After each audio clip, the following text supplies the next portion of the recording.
ഗണപതി ഭഗവാന് ഒരു അടനിവേദ്യം നമ്മൾക്ക് വീട്ടിൽ ചെയ്യാവുന്ന ഒരു ചെറിയ പൂജയാണിത്.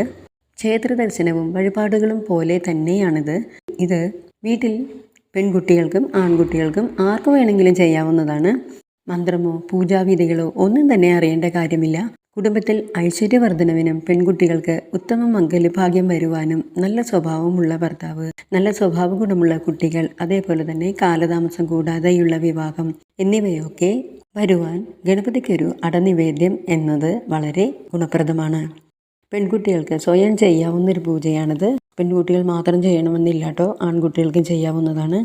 ബുധനാഴ്ച, വെള്ളിയാഴ്ച, പക്കപ്പിറന്നാൾ ദിവസം, ചതുർത്ഥി ദിവസം, ഗണപതി പ്രാധാന്യമുള്ള ദിവസങ്ങളിലൊക്കെ തന്നെ ചെയ്യാവുന്നതാണ്. തുലാമാസത്തിലെ തിരുവോണം, മീനമാസത്തിലെ പൂരം എന്നീ ദിവസങ്ങളിലും ഇത് ചെയ്യാവുന്നതാണ്. കൂടാതെ ബുധനാഴ്ചയും വെള്ളിയാഴ്ചയും ചെയ്യാവുന്നതാണ്. ഈ അടനിവേദ്യം ചെയ്യുന്നത് വഴി ഗണപതി പ്രീതി നേടാവുന്നതാണ്. ഇതോടൊപ്പം തന്നെ പാർവതി പരമേശ്വരന്മാരുടെ പ്രീതി കൂടി ലഭിക്കുവാൻ ശിവപാർവതിമാരെ കൂടി വന്ദിച്ചിട്ട് വേണം ഇത് ചെയ്യുവാനായിട്ട്.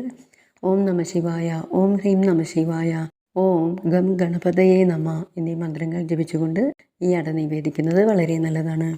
എണ്ണ നോക്കാതെ കുറച്ച് നേരം തന്നെ ഈ മന്ത്രങ്ങൾ ജപിക്കേണ്ടതാണ്. ഈ ഒരു അട നിവേദ്യം ഉണ്ടാക്കുമ്പോൾ മധുരം വളരെ കുറച്ചേ പാടുള്ളൂ. അധികം മധുരമുള്ള അട പാടുള്ളതല്ല.